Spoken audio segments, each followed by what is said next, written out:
Getting into electronic music production can be daunting when you're first starting out, so you want a piece of software that's both intuitive and easy to learn, but also powerful enough to actually make stuff that sounds good.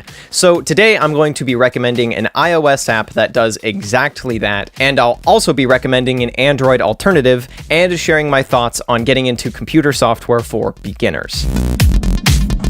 What's up, guys, and welcome to the first episode of EDM FAQ, where I answer the most common electronic music production questions and also take questions from you guys. So today, as I mentioned in the intro, I'm talking about the easiest production software for beginners. So without further ado, the app that I recommend you start out on is Auxy. Auxy is very easy to use, but surprisingly deep. The more you get into it, the more capabilities that you start to find. So whether you're a beginner or whether you're experienced, it's a really great program basically to be playing around with. And you can make some really great sounding stuff with it. All of the sounds that they have built in are fantastic, and they seem really committed to continually updating it. So actually, here are a few examples of what it's capable of.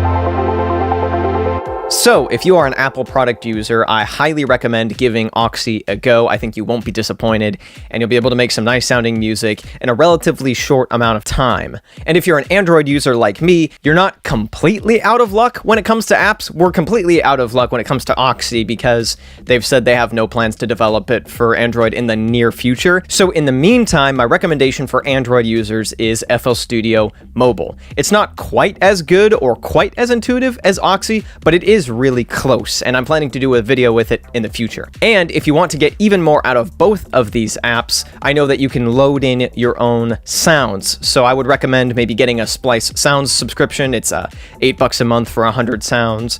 And loading in your own sounds, things like kick drums or effects like whooshes and maybe even synth stabs and all that kind of stuff to really expand the sonic capabilities of the apps you're using. And finally, let's talk about moving to computer software, because inevitably, if you want to take this seriously, that's where you're going to be going, because a computer gives you the most power, the most flexibility, and the most in-depth features. So here's the thing about using computer software. You really get to determine how difficult it is, depending on what you're trying to do. Because if you just want to have some fun, jump in and make some kind of standard sounding big room house, for instance, really what you can do is you can go on Splice, download a bunch of loops, and throw them into your software, do a bit of mixing and a bit of arranging, and you've got a track relatively quickly. And no one's judging you for doing that if that's what you want to do. However, if you want to really dive in and be able to tweak everything and get everything exactly to your own specifications, come up with brand new crazy sounds or that kind of thing, you are going to want to dive in deeper and learn sound design and learn the ins and outs of how the software works. Because really, the pieces of software themselves aren't that complicated. They're not that difficult to learn. The hard part is actually making music. The hard part is learning all the music theory and the sound design and all that mixing, composition, all of this stuff that can take years to get even decent at, as my channel is no doubt evidence of, because at this point I've been doing it for like 5 years and I would consider myself decent. And you can even go somewhere in between. Maybe you learn just a little bit of sound design and a bit of mixing, and then you really dive into the composition side, so then you just use a bunch of synth presets and have someone else mix your music. There's a spectrum of music production difficulty,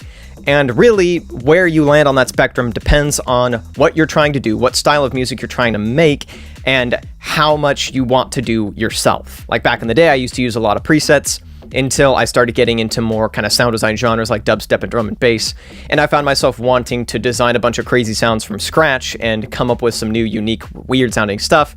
and so that required me to expand my capabilities. So, to recap, if you are on iOS, I highly recommend checking out Auxy. If you are on Android, I recommend either trying to get access to maybe a family member or significant other's iOS device to use Auxy, or downloading FL Studio Mobile. And finally, if you are a beginner wanting to make electronic music on a computer, I would recommend just picking one of the industry standards, Ableton, FL Studio, or Logic, learning it, and then figuring out how difficult you actually want your music production process to be. That will determine how much you learn and how long it takes to get the results that you want. All right, that is it for today. Thank you so much for watching. If you like this new format, be sure to leave a comment down below, or you can leave a question for a future episode down below as well. And also, if you liked this video, I would love to have you hit that like button and subscribe. You can watch the previous Q&A video right here, or watch another video right here. Once again, thank you so much for watching, and I will be back with a new video on Saturday. Peace!